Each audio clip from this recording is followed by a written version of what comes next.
అందరికీ నమస్కారం. నా పేరు దొండపాటి సత్యంబాబు. అయ్యా, అల్లు అర్జున్ గారికి, ఐకాన్ స్టార్ అల్లు అర్జున్ గారికి చిన్న మనవి, లేకపోతే సలహా అనుకోండి, ఏదన్నా అనుకోండి. మాకన్నా మీరు చిన్నవారు కాబట్టి సలహా ఇవ్వడంలో తప్పు లేదనుకుంటున్నాను. ఎందుకంటే ఒక సమస్య అనేది అనుకోకుండా వచ్చింది. దాన్నే అంటారు యాక్సిడెంటల్ అని. యాక్సిడెంటల్ అనేది అనుకోకుండా వచ్చిన దాన్నే యాక్సిడెంటల్ అంటారు.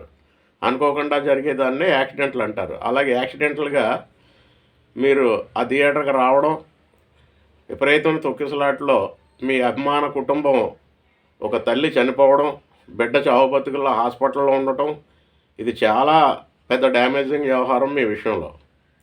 అయితే దైవికంగా మంచో చెడు అనేది కుటుంబానికి చెడు జరిగింది, మీకు కూడా అందులో పాత్ర అనేది ఉండటం ఎవరో కాదనలేని నిజం. డెఫినెట్గా ఉంది. ఎందుకంటే మీరు ఎవరికో మీ ఇమేజ్ని, మీ అభిమాన గణాన్ని, మీ ఆర్మీని చూపించాలని తహతహలాడే తపనే ఇంతవరకు తీసుకొచ్చిందని మాలాంటి వాళ్ళ అభిప్రాయం. మీరు ఎందుకంటే మీ ఆర్మీ ఏంటో, మీ అభిమానులు ఏంటో, మీకు ఎంతమంది ఉన్నారో అన్నీ మీకు తెలుసు. కానీ దీన్ని ఎవరికో చూపించాలి. ఎవరి మీదో మీకున్న లోపల ఉన్న ద్వేషాన్ని ఈ రకంగా చూపించి, నేను ఈ స్థాయికి వెళ్ళిపోయాను, ఎవరు కూడా నాకు సహకారం లేకుండానే నాకు నేను వెళ్ళిపోయాననే స్థితిలో చూపించడానికి ప్రయత్నించారు. అందులో ఈ దయనీయమైన ఈ సంఘటన జరిగింది. అయితే అందులోంచి తప్పించుకోవాలని ఏ రకంగానూ కూడా అనుకోవడం కరెక్ట్ కాదు. మీరు నా తప్పు లేదు, నేనేదో ఆంధ్రుల్ని తీసుకెళ్ళి హిమాలయ పర్వతాల మీద కూర్చోబెడదాం, నా సినిమాతో ప్రపంచంలో ఎక్కడికో తీసుకుపోదాం అనుకున్నాను. కానీ దురదృష్టవశాత్తు నా ప్రమేయం లేకుండానే ఈ సంఘటన జరిగింది. దీన్ని చిలవలు పలవలు చేసి నా క్యారెక్టర్ని, నా ఇమేజ్ని దెబ్బతీయడానికని రకరకాల ప్రయత్నాలు జరుగుతున్నాయి అని చెప్పి మీరు నిన్న ప్రెస్ మీట్లో చెప్పారు. నిన్న ప్రెస్ మీట్ అనేది మీరు పెట్టడం మరి కరెక్ట్ అని మీరు అనుకుంటున్నారేమో, కానీ మేమైతే కరెక్ట్ అనుకోవట్లేదు. ఎందుకంటే మీరు ఇమ్మీడియట్గా ఎందుకు ప్రెస్ మీట్ పెట్టారు? అసెంబ్లీలో ఎంఐఎం ఎమ్మెల్యే అసదుద్దీన్ వైవైసీ గారు ఒక ప్రశ్న అడిగితే దానికి ముఖ్యమంత్రి గారు వారి దగ్గర ఉన్న డిపార్ట్మెంటల్ ఇన్ఫర్మేషన్ అంతా తెప్పించుకొని దానికి సమాధానం చెప్పారు. నిజమే కదా? మరి మీరు థియేటర్లో సినిమా చూసామన్నారు, ఇంచుమించు 70 మందో 100 మందో మీ బౌన్సర్లు తోసేశారు, అభిమానులు అందరినీ కూడా తోసేశారన్న. తోసేస్తారు మరి బౌన్సర్లు, అందుకేగా మీరు పెట్టుకునేది. మీ మీదకి ఎవరు రాకుండా మెళ్ళ పట్టుకుని, చేతులు పట్టుకుని తోసేస్తారు. అభిమానులకి అదే సరదా. కానీ సామాన్యులకి అది సరదా కాదుగా. మీరు తోసేసినప్పుడు వీళ్ళు వెళ్ళి ఇంకో వేరే వాళ్ళ మీద పడతారు, వాళ్ళకి సరదా కాదు. మీరు బౌన్సర్లని కోట్లాది రూపాయలు ఇచ్చి ఎందుకని మెయింటైన్ చేస్తారండి? మేము మీదకి వచ్చిన వాళ్ళు అందరినీ తోసేయడానికే. అలాగే తోసేశారు, తొక్కిసలాట జరిగింది. తొక్కిసలాట జరిగినప్పుడు నేను థియేటర్లో కూర్చున్నాను, నాకెవరో చెప్పలేదు, వెళ్ళిపోమని, ఏదో చిరాగ్గా ఉంది వెళ్ళిపోమని ఎవరో చెప్పారు, నేను వెళ్ళిపోయాను. ఇది జరిగింది ఉదయం వరకు తెలియదు అంటున్నారు. మరి అది చాలా అంటే ప్రజలు కానీ, ప్రభుత్వం కానీ, అభిమానులు కానీ అంత అమాయకుల్లా కనపడుతున్నారా మీకు? మీకు తెలియకపోవడం ఏంటి? మీతో ఉన్న 100 మంది బౌన్సర్లు కూడా మీతో థియేటర్లో కూర్చున్నారా మీ చుట్టూ? చాలామంది థియేటర్ బయట ఉంటారుగా. మీరు వచ్చే వరకు బౌన్సర్లు ఆ కాపలా కాయడానికే కదా వాళ్ళకి జీతాలు ఇచ్చేది. మరి బయట ఎంతమంది బౌన్సర్లు ఉన్నారు? మీతో ఆడిటోరియంలో ఎంతమంది బౌన్సర్లు ఉన్నారు? మరి బయట ఉన్న బౌన్సర్లకు తెలీదా? వాళ్ళు మీకు ఇన్ఫర్మేషన్ ఇవ్వరా? ఇలా ఇక్కడ తొక్కిసలాట జరిగింది, తల్లి బిడ్డ హాస్పిటల్కి తీసుకెళ్ళిపోయారు, సీరియస్గా ఉందని తెలీదా? ఇటువంటిగా మాట్లాడకూడదండి. పైగా మీరు ఎవరికి కౌంటర్ ఇవ్వడానికి? ఒక ముఖ్యమంత్రి కౌంటర్ ఇవ్వడానికి. తెలుగు వాళ్ళని మీరు ఎక్కడో కూర్చోబెట్టడానికి మీరు ప్రయత్నించినట్టు ఆల్రెడీ తెలుగువాడు అన్ని రంగాల్లో, అన్ని రకరకాల విషయాల్లో ఎక్కడో అగ్రస్థానంలో తెలుగువారు ఎప్పుడో వెళ్ళిపోయారు. అబ్దుల్ కలాం గారు లాంటి వాళ్ళు ఎక్కడో పెట్టేశారు. ఆయన తమిళైనా ఎవరైనా, ఈవెన్ మన శాటిలైట్స్ కానీ, అవి కానీ, ర్యాకెట్స్ కానీ, మన ప్రయోగాలు అన్నీ కూడా ప్రపంచంలోనే ఎక్కడికి వెళ్ళిపోయాం మనం. వాజ్పేయి గారు మన ఆటం బాంబుని రీసెర్చ్ చేసినప్పుడే ప్రపంచంలో ఎవరికీ తెలియకుండా దాన్ని ప్రయోగం చేసి అప్పుడే ఇక్కడికి వెళ్ళిపోయాం. అలాగే సినిమాల పరంగా కూడా ఎప్పుడో బాహుబలి పరంగా కానీ, ఎన్టీ రామారావు గారు కానీ, నాగేశ్వరరావు గారు కానీ ఎప్పుడో. ఇప్పుడు ప్రపంచంలో ఎక్కడికి తీసుకెళ్తారు? ప్రపంచంలో ఆ దేశ పౌరుడు, ఆ దేశ భాష మాట్లాడేవారు ఎవరో మన వైపు ఏం చూడరు. ప్రపంచంలో ప్రతి చోట తెలుగు వాళ్ళు ఉన్నారు కాబట్టి వాళ్ళు చూపే ఆదరణే ప్రపంచవ్యాప్తంగా అని అంటున్నాం మనం. అంతేగాని ప్రపంచంలో ఇప్పుడు ఎక్కడికో జర్మనీయో స్వీడన్ వెళ్తారు. స్వీడన్ దేశీయుడేమి మన సినిమాలు పెద్దగా ఏం చూడరు. స్వీడన్లో ఉన్న మన తెలుగువారు చూస్తారు అంతే. అవన్నీ ఎన్టీ రామారావుది చూస్తారు, చిరంజీవి గారిది చూస్తారు, పవన్ కళ్యాణ్ గారిది చూస్తారు, బాలయ్య బాబు గారు చూస్తారు, మన ప్రభాస్ గారి చూస్తారు. ఏంటి మీరు ప్రపంచంలో ఎక్కడికో నేను తీసుకెళ్దాం అనుకున్నాను, నన్ను ఇక్కడికి ఏదో బ్రహ్మానందం అంటారు, మిమ్మల్ని ఎక్కడికో తీసుకెళ్దాం అనుకుంటున్నారు, మీరు ఇక్కడే అక్కడికి రారు, ఇక్కడే ఉంటారని. ఇవన్నీ మానేయండి. ఇప్పటికన్నా కూడా సామరస్యంగా జరిగింది తప్పు, న్యాయస్థానంలో ఉంది విషయం.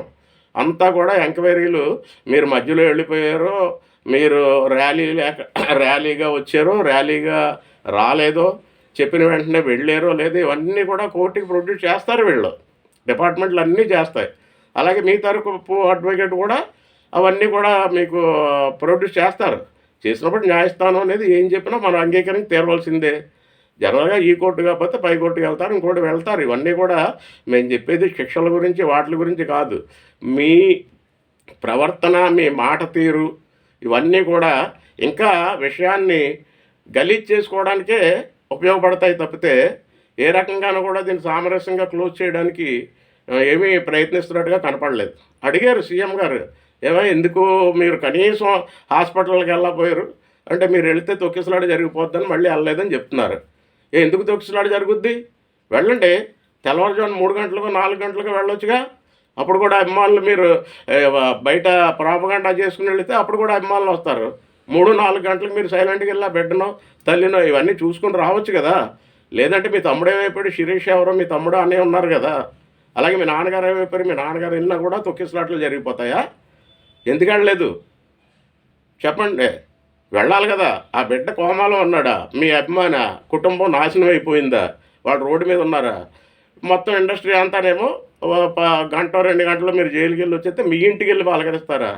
నాశనం అయిపోయిన కుటుంబం అక్కడుంటే ఎవరైనా మానవత్వం ఉన్నవాళ్ళు వాళ్ళని పరామర్శిస్తారా, మిమ్మల్ని పరామర్శిస్తారా?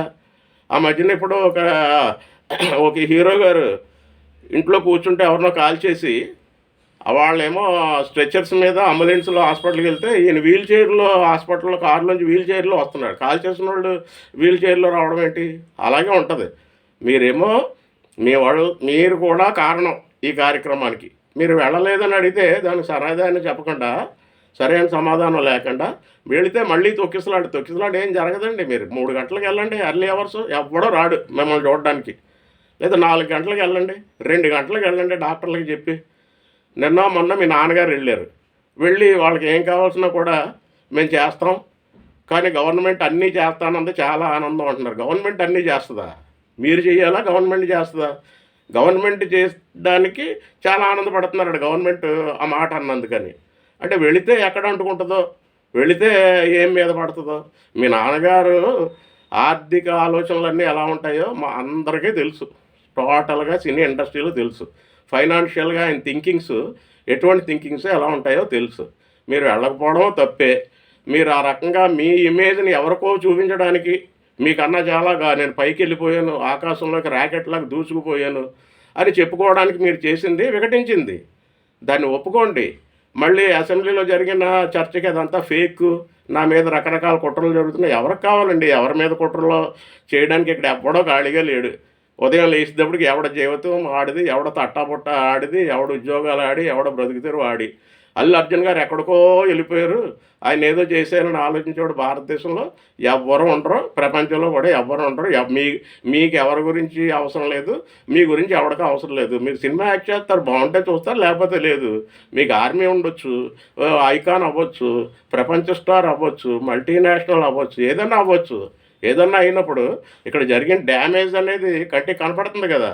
ముందు దాన్ని జాగ్రత్తగా క్లియర్ చేసుకోండి. న్యాయంగా మానవత్వంతో మీరు కొంచెం చక్కగా మాట్లాడుంటే బాగుండేది. మరి మీకు ఎవరిచ్చారో స్క్రిప్ట్ తెలియదు, ఏమీ బాగాలేదు. దాన్ని మళ్ళీ గెలుక్కున్నట్టుగానే అయ్యింది. మీరు ఎప్పటికన్నా సరి చేసుకోండి. పొరపాటు అయ్యింది, ఆ కుటుంబం విషయం అంతా నేను అడాప్ట్ చేసుకుంటాను, నేను చూసుకుంటాను, నా వల్ల పొరపాటు అనేది 100% ఉంది. ఇంకా న్యాయస్థానం ఏం చెప్తే అది. ప్రభుత్వ పెద్దలు, సీఎం గారు వాళ్ళు ఇలా చేయండి అర్జున్ గారు, ఇలా చేయండి అని అంటే నేను అన్నీ చేయడానికి సిద్ధంగా ఉన్నాను, నమస్కారం అని చెప్పాలి.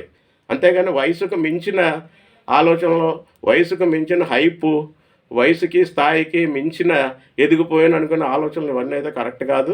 మీకు ఇంకా బోలెడంత భవిష్యత్తు ఉంది.